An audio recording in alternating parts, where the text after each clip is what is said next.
everybody.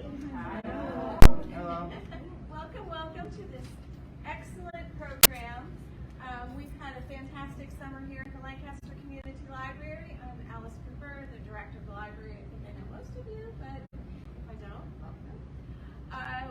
Thanks to the generous support of the River County's Community Foundation, the GPON Fund, and the Virginia Commission for the Arts, we've had a fantastic summer of programming for adults.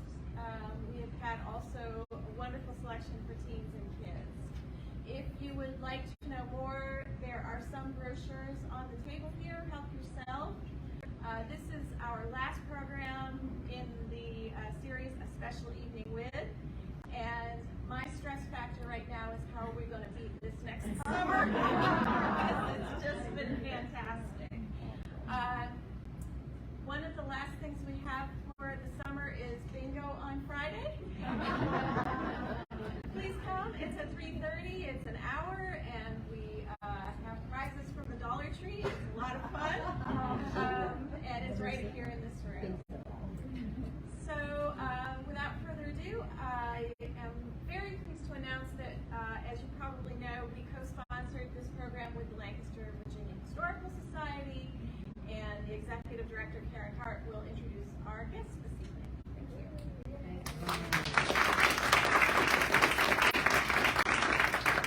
So the Historical Society has been fortunate to bring Sheila Arnold here several times in the past few years, and I love every time somebody sees her for the first time. I just hear such great things afterwards that we have to keep bringing her back. And she's done adult evening programs for us, special events, student programs for the middle school, for Chesapeake Academy, the Boys and Girls Club, and so now we were grateful to have a children's program here with her this morning for the summer reading. And her programs for us have ranged from the colonial era and enslavement to the Civil War and emancipation to the 20th century with civil rights movements. So there's a lot, and there's still a lot more out there that she can do for us. So every time she comes back, it's something new and different for us to hear and to get us engaged and thinking about. As Alice mentioned, we are pleased to partner with the Community Library tonight to have their speaker series and ours overlap. This is kind of the end of ours as well. Since COVID began over the last 3 years, we've had almost 30 online or hybrid type programs on local history topics, and you can go to our website, lancastervahistory.org, if you want to find out what you missed. Most of the programs are free, with the recordings as well, free for members of the Historical Society, and very reasonable rates for non-members. And coming up, it's a little far away it seems like, but October will be here before you know it. I'm pleased to say that on October 15th, we're going to join with the Nickens and Ates family for a dedication of a new historical highway marker in Lancaster County, commemorating Armistead Nickens, who was the first elected black official in Lancaster County after the Civil War. He served in the Virginia legislature and was quite an instrumental local power as well, founding schools and being just a really important local leader. So we want to thank the Nickens and Ates family for their work to get this memorial signed and inviting us to participate with the dedication. So watch our website and the TV and newspaper, and you will find out more about that. And another powerful night is tonight. Sheila is going to share with us what happens when history and storytelling are combined. For over 17 years through her company, History's Alive, she has provided storytelling, historical character interpretation, and professional development programs at schools, churches, libraries, museums, and professional organizations in 41 states since 2003. She's been featured at the National Storytelling Festival, and in January of 2020, she received a research fellowship at George Washington's Mount Vernon, where she was able to research, to study, and deepen her knowledge about some of the historical characters that she portrays. Tonight, I'm pleased to welcome Ms. Sheila to enlighten us with true accounts of the Underground Railroad and think about the question, what did freedom seekers have to leave behind?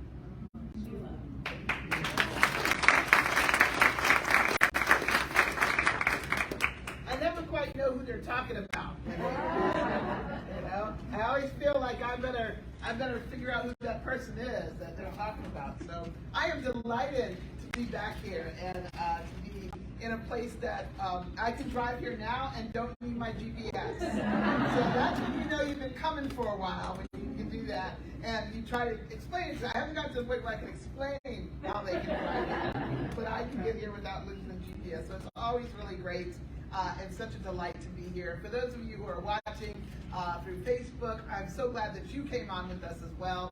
So when I'm not looking at you all, I'm looking at them, okay? So, you know, don't feel bad about that.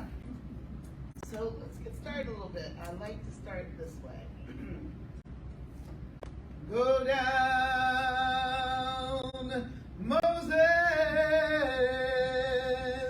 way down in Egypt's land. Tell, oh, Pharaoh, let my people go.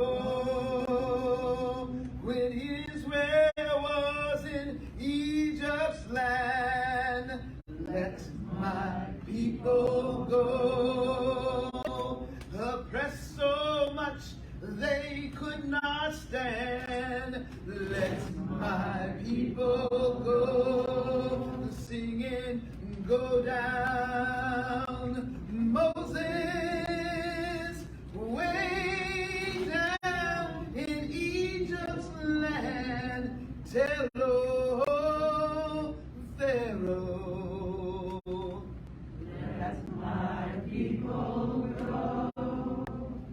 That was so pretty. I wasn't expecting y'all to join in like that, but y'all look like you couldn't resist it. Let my people go. And the people wanted to go. They wanted to leave slavery. They felt like they were being called. Some of them were following a Moses along the way. Some of them were finding their own ways. But if you go back to the Bible and you talk about what the Jewish people had to do, when they left behind a whole lot. Now, it is true that Pharaoh and the Egyptian people gave some things to them along the way, but they couldn't take everything. They too had to leave things behind. They had to make sure that those things that were left behind, they wouldn't be able to know where it was. Some of them even complained about the food they left behind, if you know the story. They complained about the food not too long into their journey and such. They had to find new things. They had to live differently. They had to experience life differently. The people that were going to be around them were different than the Egyptians they had experienced. Because when you are leaving, something goes with you, but something stays behind. We're going to talk about that today. And we're going to talk about it in light of the lives of the people called slaves. You'll notice how I say that. The people called slaves. And or you can say enslaved. That's more appropriate because people aren't born a slave. They aren't born a slave. They are made into one. They are created and told that they have become one. And so we use those words so that's a better way of saying what happened to them, not what they made of themselves. We're going to talk about leaving things behind and that journey of running away. Now, I need to have somebody help me. I need somebody with pretty handwriting. I need a pretty handwriting person. Because you do not want my handwriting on this board. So I need a pretty handwriting person. And one of y'all is out there. You're not raising your hand. I know you're out there. Who's a pretty handwriting person? All right, see, come on up here, Miss Pretty Handwriting. All right, you're going to get over here. Make sure you have enough space over here. You got enough space? Okay, you're going to write things down for me. What's your name? Sheila. Of course, because she's beautiful and amazing. I did that, right? Okay, so what we're going to do first is we're going to think. I want y'all to think. If you were told you were at home, and then all of a sudden someone came and knocked on your door, and they said, you have 10 minutes to get out of here. You have to get out of here. You got to go. And you have 10 minutes. And you're only in the house with who was in your house before you left here today. Okay? So So only who was in your house before you left here today. So that's part of the configuration that you have. You have 10 minutes to leave. You have to get away from here where danger is coming. What do you leave behind? She's going to write that stuff down. Oh dear. Oh my goodness. I hear concern. They don't want to do this. No, we don't want to leave anything. Come on. You got 10 minutes. What do you leave behind? Pictures. All right. And you can put any abbreviations that you may want to do. So pictures. What else? Furniture. Okay, well, this is furniture behind. Pets. Oh, some people are like, no. No. I mean, it's the reality. I mean, we're talking about reality stuff. I don't want you to go to no fake things here, okay? So, for pictures, furniture, pets, books. You what? Your home. What does that mean when you leave your home? That's pretty powerful. What else? Your friends. Because I didn't tell you if anybody else was going with you. I told them, you have to go. You have to go. Okay? Clothes. People in your home. You what? Family in your home? Okay, so that anybody who was in your home with you before you left today.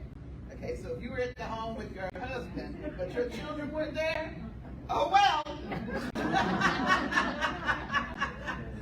And I'm not allowing any of the women here going, well, can I just leave him behind? No, y'all are happily married people here, all right? Happily married. But family, yes. What else?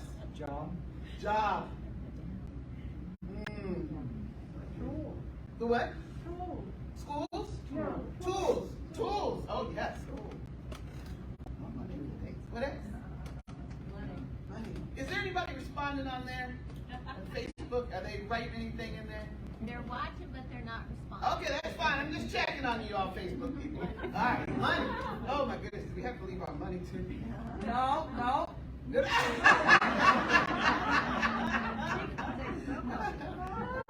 right.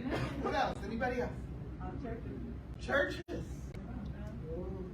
Oh my goodness. My eyes got wide on that one. Oh my gosh. Anything else? Livestock. I have not received that as an answer on one of these that I've done. Welcome to the Norfolk. Yeah, they wouldn't have said this in Alexandria, I'm certain. Yes, sir. Traditions, family traditions. Traditions. And what about those traditional things? You know, those things, I don't know if you have, you have one? Yeah, well, on their con, you just put animals. Animals, okay, pets, livestock, animals. Good, we got you covered, pets and livestock. If there's another kind of animal you're talking about, just let us know. So we'll get that. Memories. Ooh, leave behind memories. The good thing about memories is you can take them with you as well. But some forms of memories, you can't. You can't take with you. You can't take away that first thing of somebody's. Yes, you have somebody. They put heirlooms. Heirlooms. So they got the heirlooms. That's perfect. Those are the kind of things you can't. You can take mental memories with you, but you can't. There's things that we all touch that remind us. Jewelry. Oh man, you're getting deep now. Yes. The fully outfitted kitchen. The kitchen. Oh my gosh. Everything that we have. And you're telling me to leave? How am I supposed to eat? I'm worried about that. You gotta go. You know? That's good. All right. Any last thing? Yes. Use of medicine. Okay. 1 second. What? Medicine and then musical instruments. Medical equipment. Medical equipment. Medicine, medical equipment. I hope they would take your wheelchair with you. But if they don't, I know. But if they don't, you can be like, I'm kind of stuck. I need some assistance. Okay. Well, they'll be carrying you. And they'll put you on the back of a wagon somewhere. You can only carry so many supplies. Like how much toilet paper you gonna take with you? Only so many needed supplies like toilet paper. Of course, we're not going to leave in the rain. We are all protected from that. It's a good thing we didn't say you had to leave in the rain. See, 5 minutes ago, I would have been there. All right. Miss Sheila, you are complete. leaving for that. Give Sheila a round of applause. Now, if you have a camera, this is the one time you can take your camera out and you can take a picture of this Left Behind list.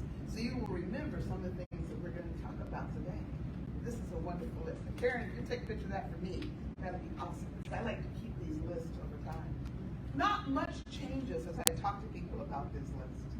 Over time, I've seen these things come up over and over again, but I always get to hear how people feel about it, you know, because you don't really think about it. Well, so much of this list is what was left behind by the people that were called slaves. They may not have had pictures, they may not have had formal heirlooms, but they did have things that they kept that were close to them. Some of them had to leave those things behind. Furniture, things that they made with their own hands, quilts that they left behind, they would have to leave those as well. Pets. There were pets. Now the main pet, because we are down here in Northern Neck, you know what the main pet was, right? Hound dog. Okay? You gotta have the right kind of dog. It may not have been a hound, but it's a dog. Alright? And the reality is, leaving those dogs behind was serious stuff. Because those dogs help many of one that is called a slave to be able to have extra food on their table. You have to leave them behind. Most of them didn't have books, so they wouldn't be able to live, but some of them did. Friends, home, friends, clothes, family. They were luckily leaving their job. This is the only time we can say, yay to that. Yeah, that's good. Medicines, supplies. They might not have medicines and equipment, but they might not have access to those who had the ability to give them the herbs and the things that they could use to feel better and feel well. Tools, really important, because some of them had their own tools for the jobs that they did. Money, you had to use money to run away with, so you couldn't really leave your money behind. But whatever money you got, you knew it was going to be leaving your hand in order to get away. Church, livestock, traditions. I didn't even tell not a one of you where you were running to. You just were like going to leave. You didn't know what kind of people you were going to meet. You didn't know if they were going to be kind or cruel. You didn't know if they were going to be accepting of you. You didn't know what their language was going to be, what their own traditions are. You have to leave so much behind to be ready to leave. Memories they kept inside of them. Jewelry, kitchen, and musical instruments. Banjos left behind. So let's tell a few stories about this. Now you're going to see I'm going to do some of this while sitting down because I have lived through COVID, which meant I found Uber Eats. And because I found Uber Eats, my body has changed significantly. Are you catching on now? That's good. So I don't do as much standing as I did before. And everybody said, I don't know how to stand. They said, do more standing. I'm like, that's not working, right? I'm going to use some stories that come from the Underground Railroad, written by William Still, S-T-I-L-L. I'll be standing up again every now and then, so don't fret too bad. But the Underground Railroad, written by William Still, was printed in 1873. I think that's correct. I always get the dates wrong on here. And this particular book, just make sure I say the right thing. Oh, sorry. 1872. Sorry. You want to take the wrong thing. 1872. Written by William Still. William Still was a man who was he was a person that was a conductor for the Underground Railroad in Philadelphia with the Anti-Slavery Society, Abolitionist Society. He was also the secretary. And for a while, he would take notes. He would interview those who were people called slaves. He would interview the enslaved that made it to Philadelphia. They interviewed these people because they used their material for marketing. We are not the first to use people's lives to be able to raise money. They literally write pamphlets. They send notes to people. They raised money so they could have other people rescued. So he would interview them. They also wanted to learn about it. Now, he was a colored man, using the term of that day. He was a colored man, and as a colored man, if he had been found with any material related to the Underground Railroad, even though he had always been a free man, he could be sold into slavery. So they would burn these notes after they had shared them with the right people. Until one day, his brother appeared at his door. His brother, who was 18 children above him, his parents had 19 children. He was the youngest of 19. 4 of his siblings had been in slavery with his mother and father. And all of his mother, his father, and his 2 sisters had made it out of slavery. His 2 brothers did not. So he'd never met him until one day. There was a knock at his door. And when he got the information from this man, it was the information he had grown up hearing all his life. And once he heard that information, he decided never to burn those notes again. He hid them in a crypt inside a watertight case, and he hid them only for his family to be able to publish them when slavery ended, which he knew would not be in his lifetime. Wow. And then it happened in his lifetime. Oh. And he had all of these notes. 558 pages of the tiniest little print you have ever seen. Hundreds of stories and lives in this book. You can purchase the book, it's like $49, something like that. Or you can go online to Gutenberg, Gutenberg.org, and look up Underground Railroad and read it. Good luck. It's a big book. I haven't finished it. It is amazing. The stories, what people did, what they went through. And it talks about those who are abolitionists. And you get to meet many of the colored people that were abolitionists. Because many of the ones that were on the Underground Railroad we don't hear about were the ones that were colored because their lives were so precarious. So we're going to hear some of those stories. Y'all ready? Yeah. Family. Let's talk about family. I suppose I should talk about Sheridan Ford. Sheridan Ford in 1857, in January of 1857, arrived over in Philadelphia. He said that his mistress, Miss Elizabeth Brown from Portsmouth, Virginia, oh yes, they get very specific.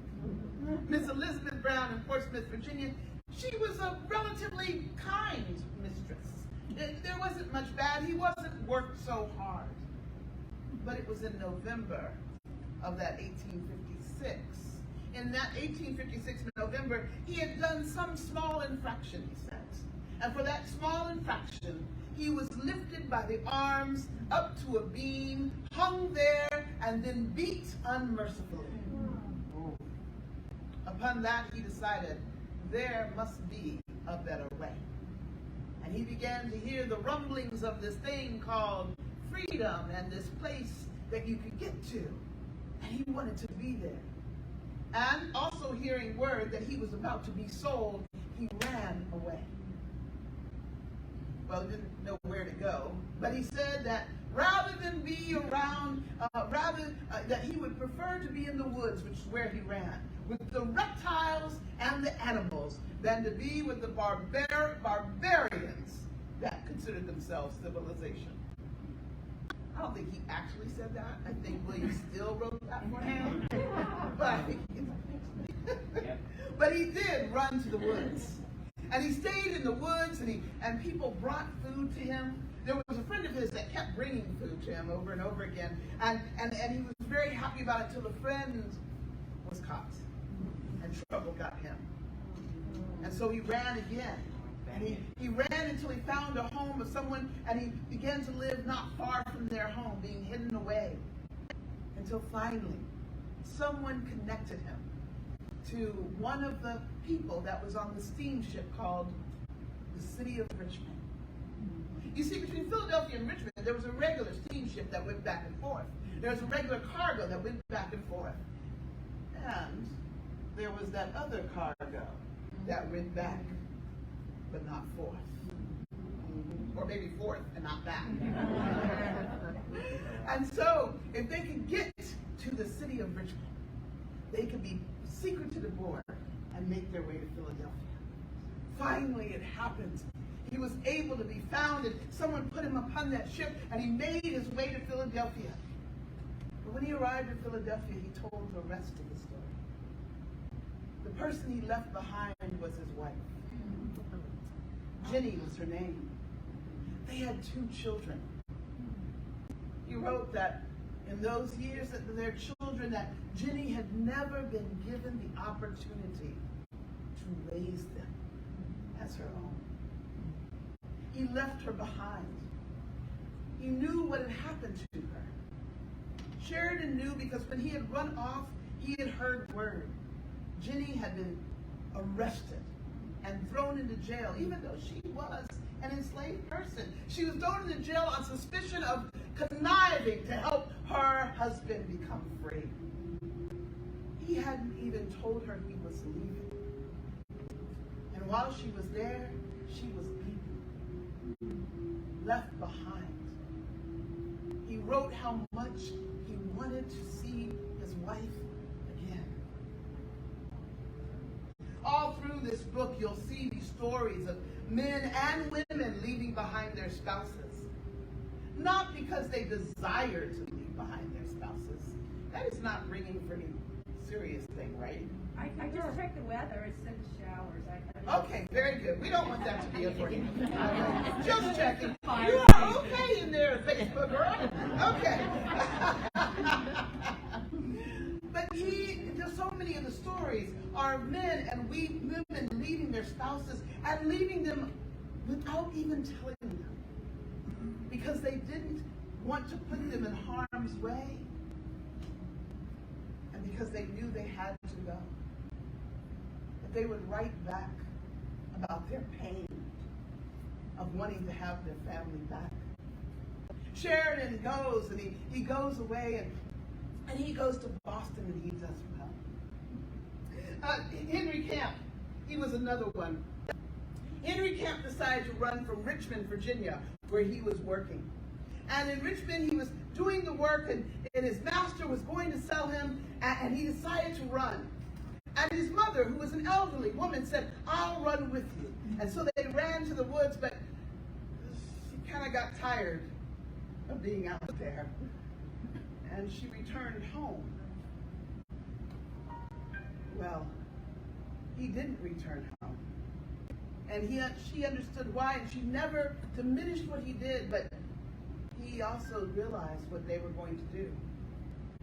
You see, they sold his mother down south. What that meant was from Virginia down to Mississippi, Louisiana, Arkansas, all down south. Much harder work, much more difficult life. But he left her. He had no choice. There was a man that left his 9 brothers. His name was Peter Nilsson.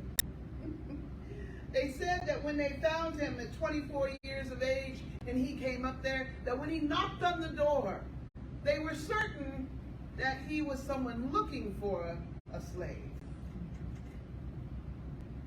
But he was almost full-blooded Irish.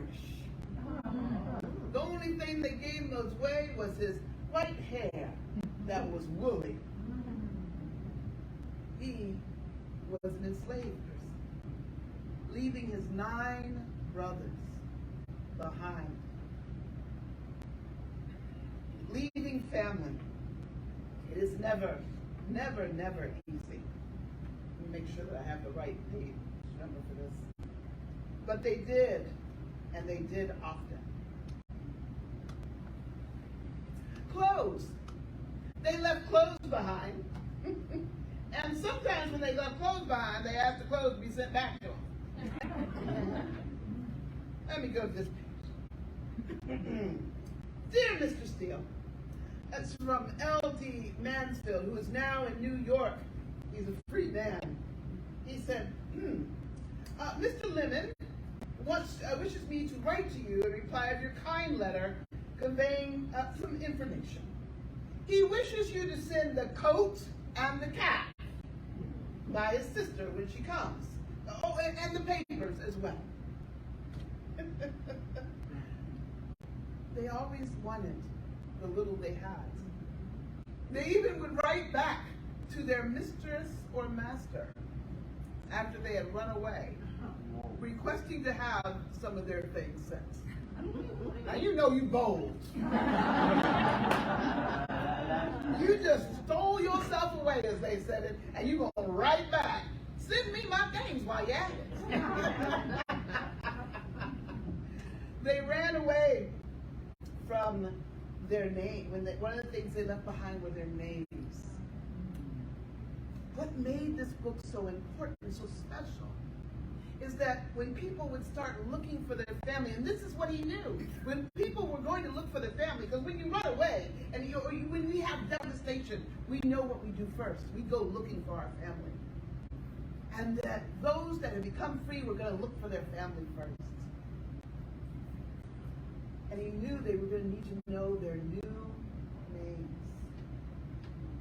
A woman named Clarissa Davis from Portsmouth, Virginia. By the way, Portsmouth had a lot of people running away from it. There's specific things about Portsmouth and Norfolk. Tons of people running away from that area. And so Clarissa left, and her new name was Mary Ann Armstead. She went up to New Hampshire, where her brothers were. They had gotten separated in the run, and finally she made it up there. What would your name be? What name would you call yourself? I keep Daniel. Huh? I keep Daniel. No, you keep Daniel, but if somebody's coming after you because it's your name, because see, that's what they're coming after. You changed your name so that you wouldn't be caught. All right, so what's your names? Come on, let me hear some of what you would be. D'Artagnan. D'Artagnan? I don't have anything better. I like that. That's good. Come on, I want to hear some. Come on, what would you name yourself? I've never thought about changing my name. What if you had to? What would you like to name yourself? Huh? Susan? All right, what's your name now? Okay, that would be a different name. What's your name? The woman beside you. I was thinking of something like an alliteration, something that would be a reflection of me. It might be Sunny or something. Oh, Sunny. I like that. So something that could be somebody you respect. Who else? Come on, give me a name. Abigail. Abigail. And what's your name right now? Diane. Okay, yeah, that would be different. That would be different. My wife always wanted to be called Gidget. Kitchen. She wants to be called that?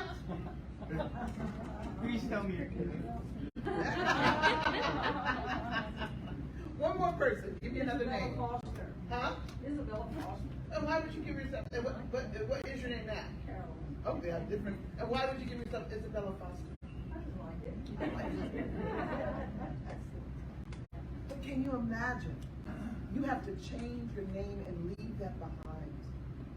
Because if someone found you because of that name, the Fugitive Slave Act said, if a slave hunter found you, they had every right to take you back no matter where you were.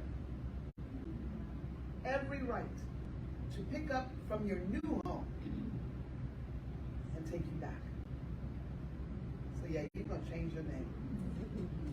Change your name so you will not be caught. Some people gave themselves interesting names. We'll learn about one person at the very end. Who I love has the very powerful name. So you say that the sister met her brothers, up in Boston. Well, they changed their name. How did she know? The question is that the sister met her brothers up in I think it's actually New Hampshire. I forget what it was. New Hampshire. I'll go back in here a little bit, but we'll say Boston for the moment. It wasn't Boston, but I got it back a lot. But she met her brothers up north. Yes, and they had changed their names as well. The reason that she was able to find them is they had gone through the Underground Railroad, and their names had been, known by those that they were with. So she went to go find her brothers. Her brothers had been known by others. So that's how she found them.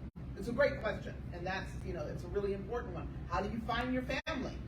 It's important to have these stories so you can find your family.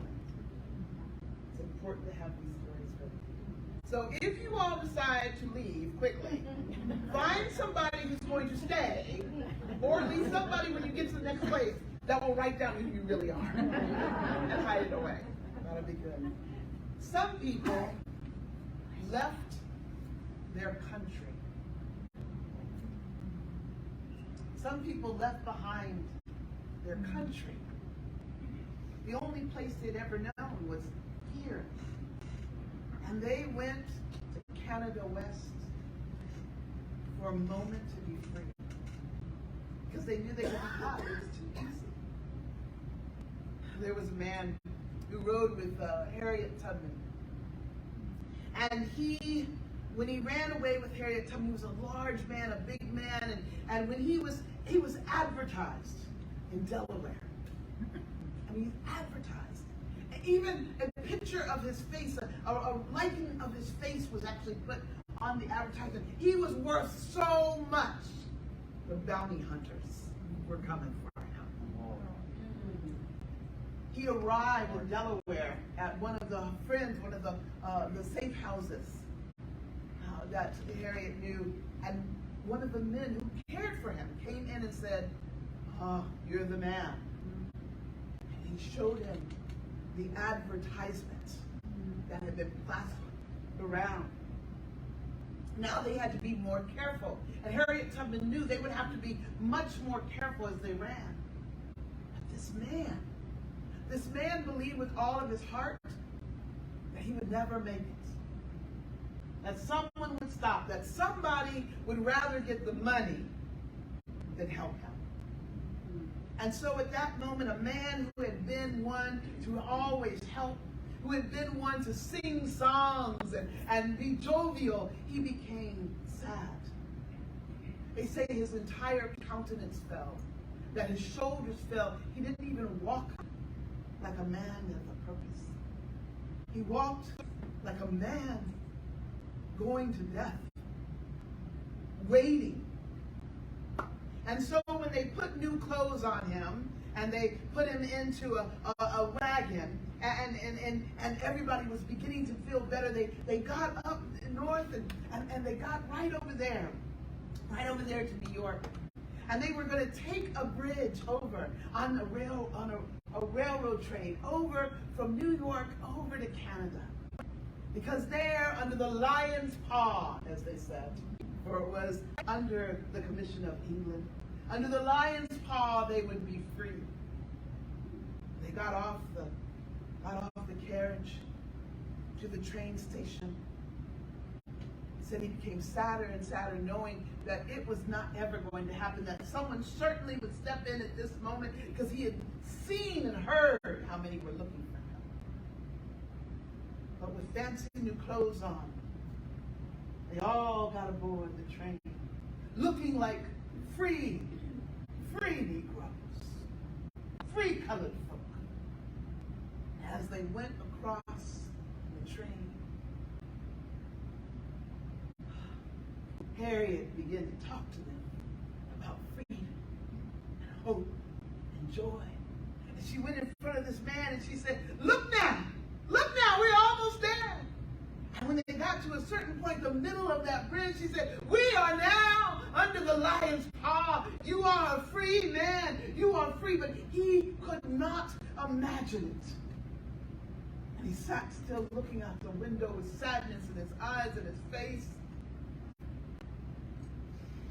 He knew he would find that someone would be on the other side waiting. And when they got to a certain place, the train slowed down. And every one of those that had once been enslaved got off the train before they got to the train station. Right after they crossed that bridge, they got off the train and they started running. Running on ground that was free ground, and they were running and running. running, and he came out and he ran as well. And when he got to the train station, he broke out and said, "Glory, glory, hallelujah. I'm free now. I'm free now." He had to leave his country and all that he'd ever known for a moment of freedom and for a lifetime for him. But how hard is it when you know the world is after you? I love that story. Such a moving story to me of someone who had lost all hope for freedom, but found it in another country. Thank y'all for letting me share that a little bit. Some of them left behind their jobs. I told you about that, right? Well, let me share with you a little bit about the response from some folks about how they left. They left behind their mistresses and masters. How dare they do such a thing? So I should just read a little letter here, because there's nothing like the direct words. All right, page 29, there you are. You see,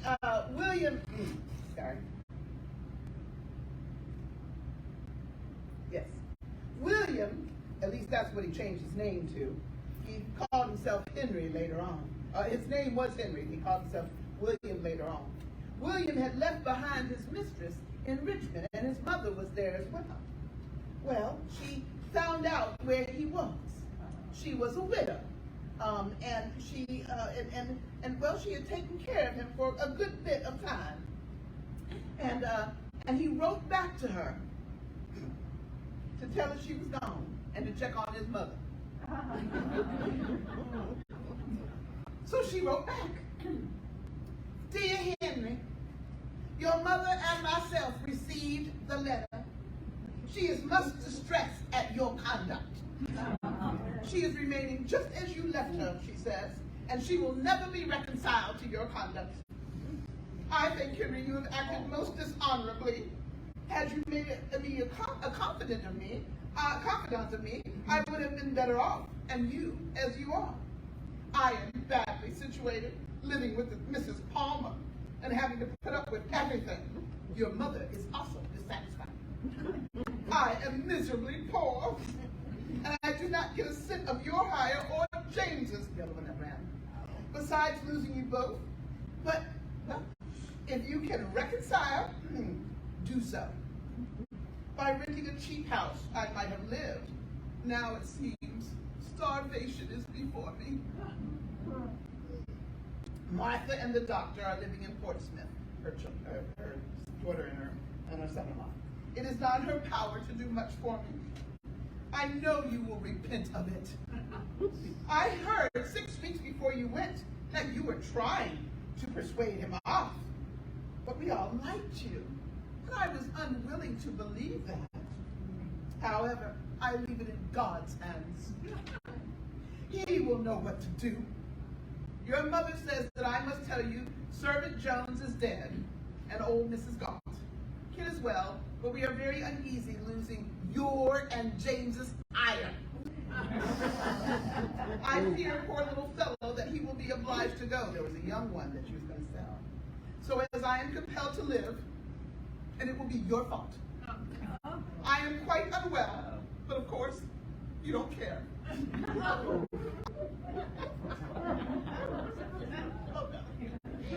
Yours, L.E. White.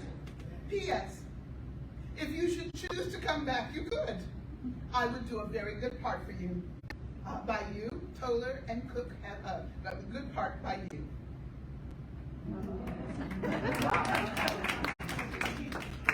And come up here and read it. I ain't telling you nothing yet. Yeah, I love that line. I'm quite unwell, but of course you don't care. Okay, yeah. Oh my goodness. It's not the only letter that's in there from a master or mistress telling them how horrible they have been, how horrible that enslaved person was to go up and leave them behind without notice. If they had just notified them, why, life could be better.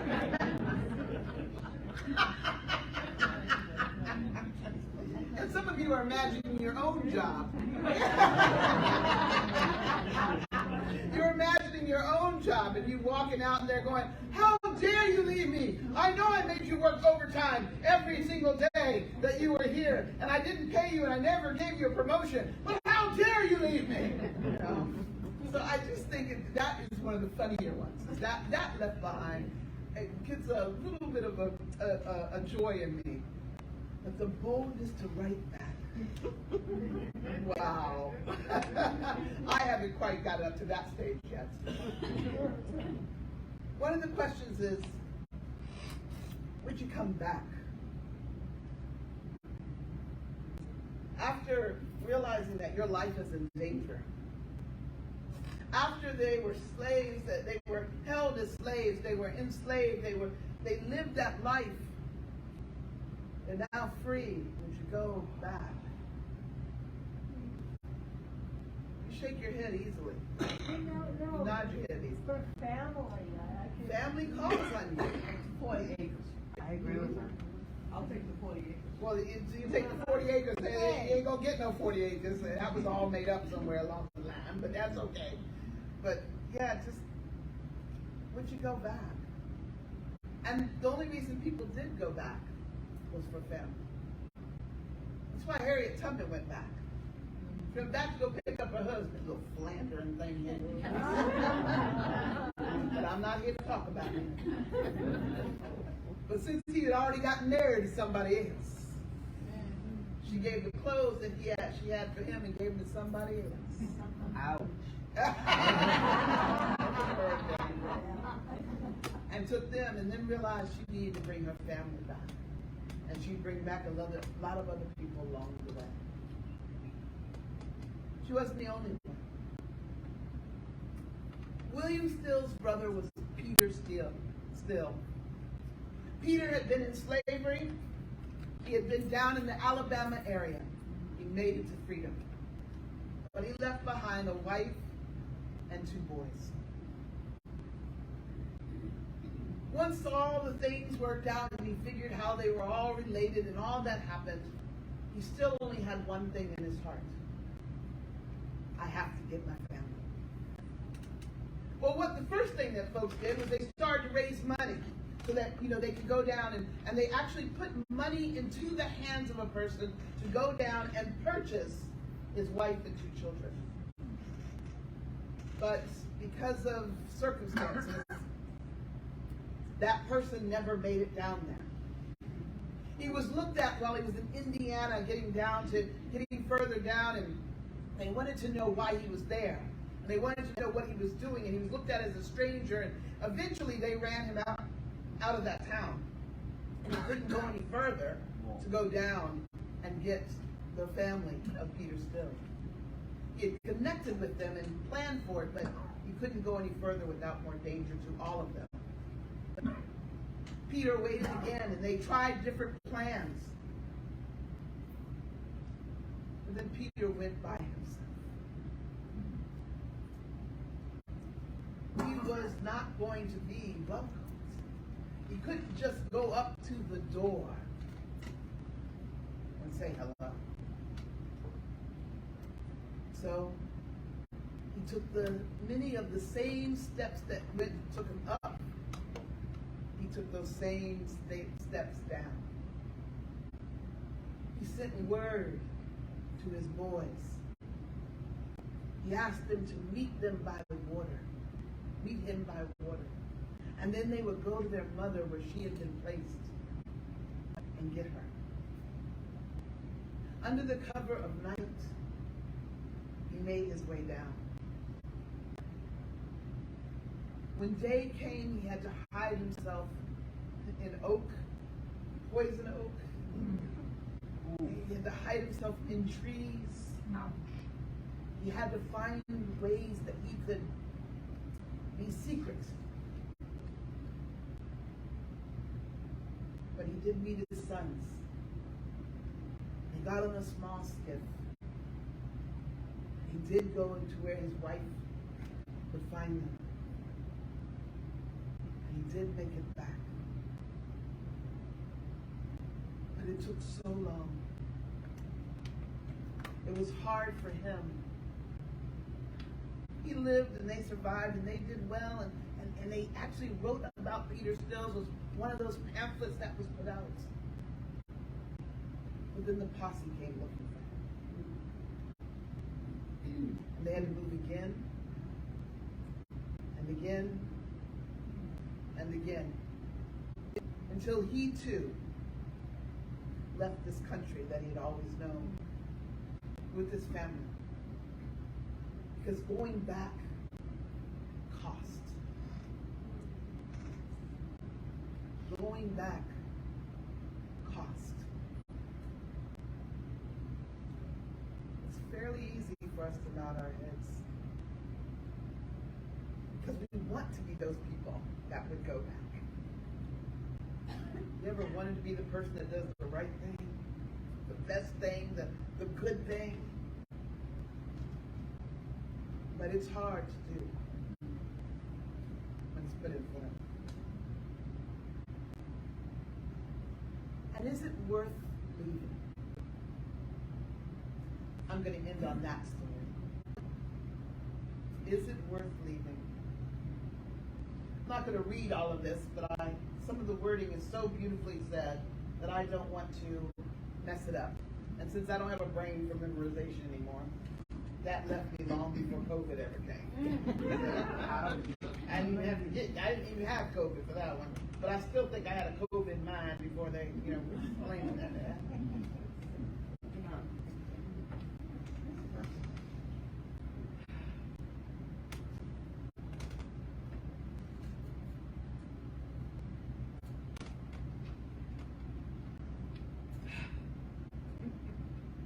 His name was Romulus Paul. And he was running away from Samuel Adams, who treated them pretty well. But they did have some suffering. And he ran away with his friend Abram. It was Abram who actually encouraged him to run. And Romulus and Abram, they both left their wives behind. And run they did. They trusted only in God, and that's what they had, and they kept looking for the North Star and running that direction. For 9 days and 9 nights, without a guide, they traveled at a very exhausting rate, especially as they had to go for fasting for 3 of those days, and they were enduring cold weather as it was March of 1857. Abram's companion, which would be George, Romulus, he was 50 years of age. And he was slowly succumbing to hunger, and cold, and thirst. But they did find someone along the way, and when they were willing to at least question to see if this person could be trusted, they found out they had been going the wrong direction. No way. Ouch. And so, after they were given some clarity of what needed to happen, they ran. But not until after they had been arrested, and then they were able to escape, and then they ran again. Well, when they came to a particular place just inside of Pennsylvania, they were told they were in free country. But Romulus was in bad condition. The cold had caught up to him. The cold had got inside of him. His fingers were almost unusable. His feet had to be unfrozen. Abram was sent on ahead, and he was sent to Philadelphia and met the Abolitionist Society people, including William Still. But he asked about his friend, and all of them said, "We will go and find out about him, but you need to move. and they sent him on up to Boston. It would be 3 more days before Romulus would come to Philadelphia, to the home of William Still. He was no better. He was glad to be free, but his ability to speak was beginning to be lost. He laid upon the bed. His fingers, some of them had come off because of frostbite, and his toes were lost. He laid on his bed. For 1 week he seemed to be improving, but at the expiration of that time, his symptoms changed, indicating not only the end of slavery, but also the end of all of his earthly troubles. Lockjaw and mortification set in the most malignant form, and for nearly 36 hours, the unfortunate victim suffered an extreme agony, though not a murmur escaped him for having brought upon himself in seeking his liberty. The chairman, William Still, he went in with a pencil and he sat beside him and he said, "Do you regret your attempt in escaping from freedom, from slavery?"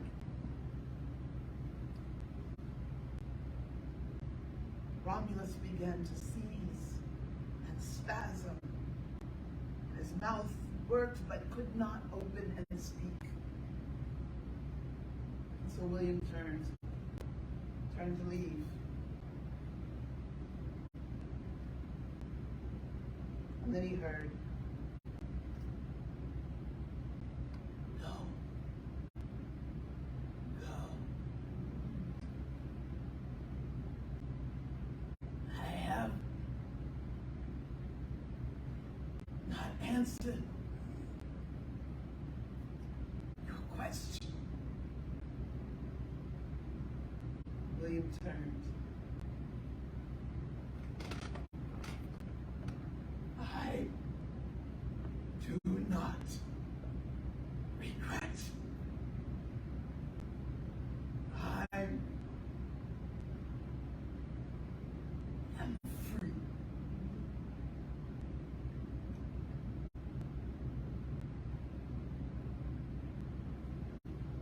Those would be his last words.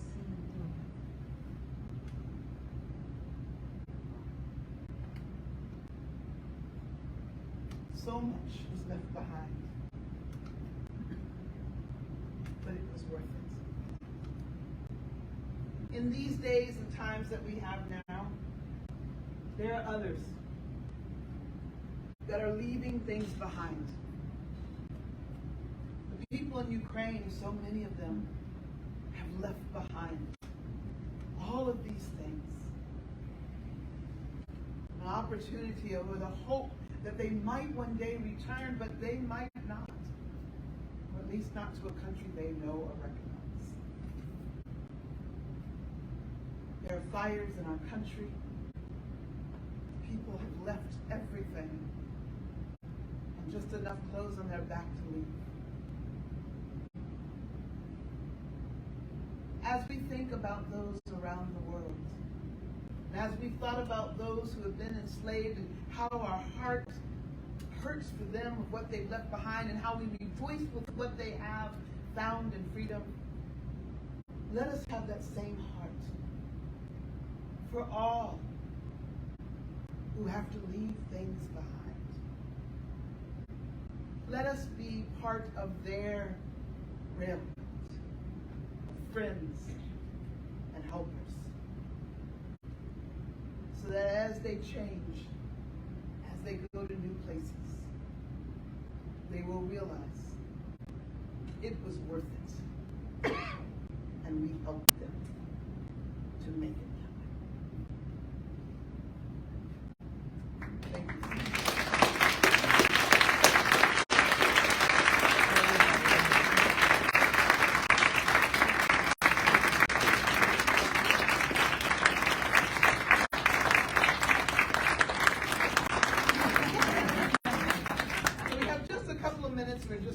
o'clock, and if you have to leave, I understand, that's good. And if the library director kicks me out, then, but you know, she's in here and she's way in the back, so we can stop her before she ever comes in here. I don't want to hurt anybody. Do you have any questions for me? I'll just take a few questions if you have any at all about this. It's a wonderful book. You'll learn so much in it. And it's there's some real specifics in there. It even has put people's addresses in there some places. I'm not lying to you. I mean, I've looked up addresses on Google Maps just so I can see where people's houses were that, you know, lived in them. So really interesting information. What are there any questions about any of the things that's there? Yes? What inspired you to do this? What inspired me to do this? So this book, this actual book, my father was given a copy of this book at a university in Pennsylvania where he was an interim university president. And it was sitting on his shelf and I was bored. And so I went over and I picked it up and I said, I like this, and I took it. And my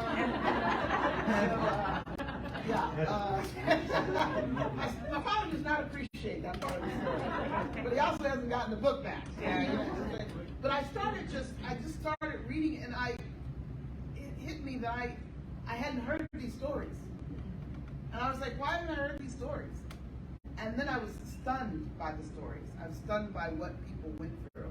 And these were stories I've always, we heard about Harriet Tubman because we grew up with that, It's one of the 3 black people everybody learns about, You may not learn about me, but you learn about that one, one of the 3. I always say 3. When I grew up, there was about 3 people you learned about. And so I was really floored that there was so much more of a story there. And there were so many other stories. And the more I read, the more I was overwhelmed. And then I'm just like, I gotta tell these stories to people. So what I started off with was waterways to freedom, because this really talked about how the waterways were used. And I lived near Chesapeake, where there was big locks were in Chesapeake, and they would go through those locks. And so there were stories about that. So that's how I began. But now I have 7 different programs, completely different programs about the Underground Railroad, completely different stories, every single program. So how old were you when you took that book? Oh, this was not very long ago. So, I don't know, not very long ago. Let's see, 2019, 2010, probably 2014, probably later than that, probably 2016. Yeah, and yes. Which edition is that book? I don't know. It's a pretty one. Okay. Originally published in 1872. This one is copyrighted 2005 by Plexus Publishing. But it's verbatim what was in the first one. So the only thing that's different in here, the forward, this is the 2005 edition. There you go. This is the 2005 edition. And it gives a little bit more stuff. There's prefaces all over the place, whatever. But it's got, when I tell y'all this is a little itty bitty, Sir, itty bitty. it's itty bitty. Harry Potter don't have a thing on this. This is amazing. And after a while, at the beginning, this is so funny. When you read this book, it has the table of contents in there. It tells people's names: Anthony Blow, alias Harry Levinson, Sheridan Ford, ex-President Tyler's household loses an aristocratic article. Then at the end, arrival from Virginia, 1858. Arrival from Maryland, 1858. Arrival from Richmond. It can't even put all the names down because there's so many in here. It's just a fantastic. Yes, my friend. My new friend Susan wants to know about the quilts that might have been hung. Is that truth or? Well, let's talk about quilts, shall we? All right. So, the woman that wrote the book on quilts, and quilts being used as a part of the Underground Railroad to give signs that people could stay there, wrote that as that. And I'm saying this because I actually heard her speak, and this question came up, and she said, "I wrote that because it's part of our family lore that we had, and it's part of what her family shared has come down through their family, through their folks." She did not mean for it to be taken, as this happened with everybody, everywhere, and every time. But of course, we got all excited, and you can do things in schools with quilts. So it's like, everybody make quilts. I want you to think of the probability of what that looks like. Of you having a quilt out at various times of year that don't make sense. Okay? Of having, parts of the quote. So so it was very personal for her, for her family. It doesn't mean that it didn't happen sometimes. There is not one indication in this book about the use of quilts as a way of determining of a hint of what is a safe house. Not one. They talk about lanterns. They drew likenesses of, I think this is just weird, but they drew likenesses of abolitionists, and you would carry them around. And if someone could identify them, they were safe. I think it's a bad situation, but they did. They carried like playing cards, basically, and said, if you could identify who that was, then you were a safe person. Is that not like weird? When they talked about them in letters, they would call them, articles. And there are 3 articles coming by train. 3 boxes will be shipped out today. I'm expecting that you should receive 3 packages. These are the words that are used. There's nothing in this whole, because I went through to look at it. And because when it's online, you can use the find button. Press quilts or quilts, and you can find things. So that's how I, but so I do not think, did it happen some places? Yes, or the lore of it happened, but is it wide? Not at all. And there were 5 different, at least, there were 5 different routes of the Underground Railroad. And I didn't know that. That blew me away. I'm like, what? Because all I've ever heard of is getting over to the north, to Canada, basically. But there were 5 different ways that people had. So one of them was through Philadelphia. We had one through Indiana and up, which was one of the pretty dangerous one. One that went from Detroit and across over to Canada, but people would come up to Detroit. This is one.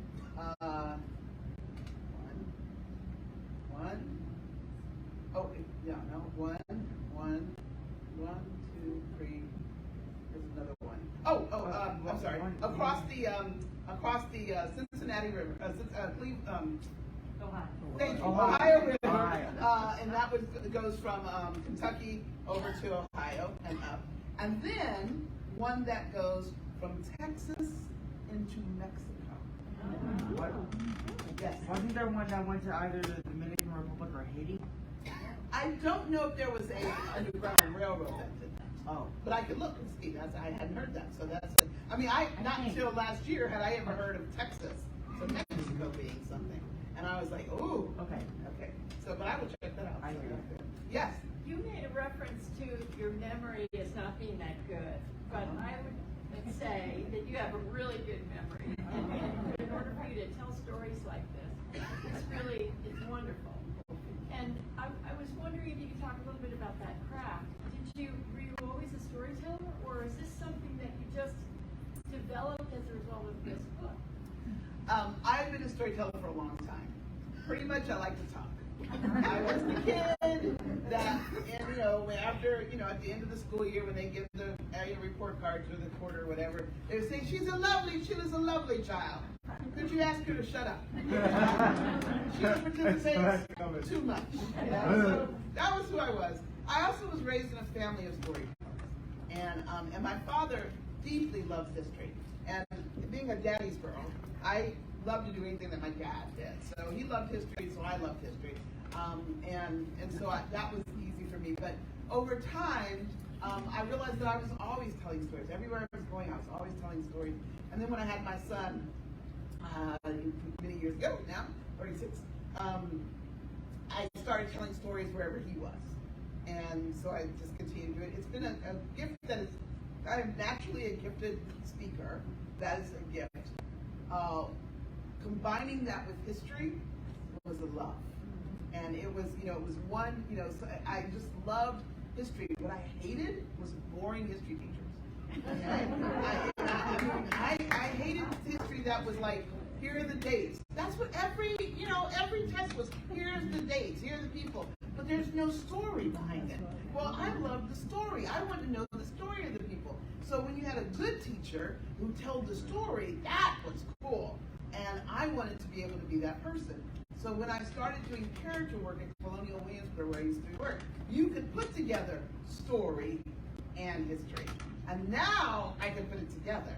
And so, and from doing character work there, then I started doing historical storytelling, which is not character work, but taking the story and making it so that people can hear it.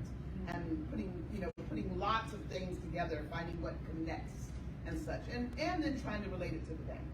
So there is partly, it is definitively, I have this gift that God has given me, and I'm thankful for it. But I also work really hard to make sure that I'm giving us, that I have to do the research. I got to figure out a way to say it. I get scared every time I tell a program. I got to go back and read stuff. I'm always learning new stuff. And so it's the two of them together. But it is a passion for me. This is when I can tell, when you all are sitting there and you're going, whoa, hadn't thought about that, or huh, or oh, or you're laughing about these. I'm like, you're getting so much history. Now imagine being a kid in a classroom with me, okay? And you're a kid, and you're like, oh, history, I hate history, I hate history. There is no greater joy than me. When I have a bunch of kids, this happened when I was over at the middle school. I mean, afterwards, I had kids come in, where can I find that book? Teacher like, what? They're asking for a book. Can we get that book? That book needs to be in our library. I'm like, we had a bunch of kids that would come in, and teachers were like, what just happened? And that is my joy. And it's kids that come up to me and say, well, this is better than the books we read. Well, of course it is, because it's a story. It's people that we can connect to, and think about. That's important. That's important. So thank you. I hope that answered your question, because you got my little passion there. All right, it's 8:11 or 12, whatever.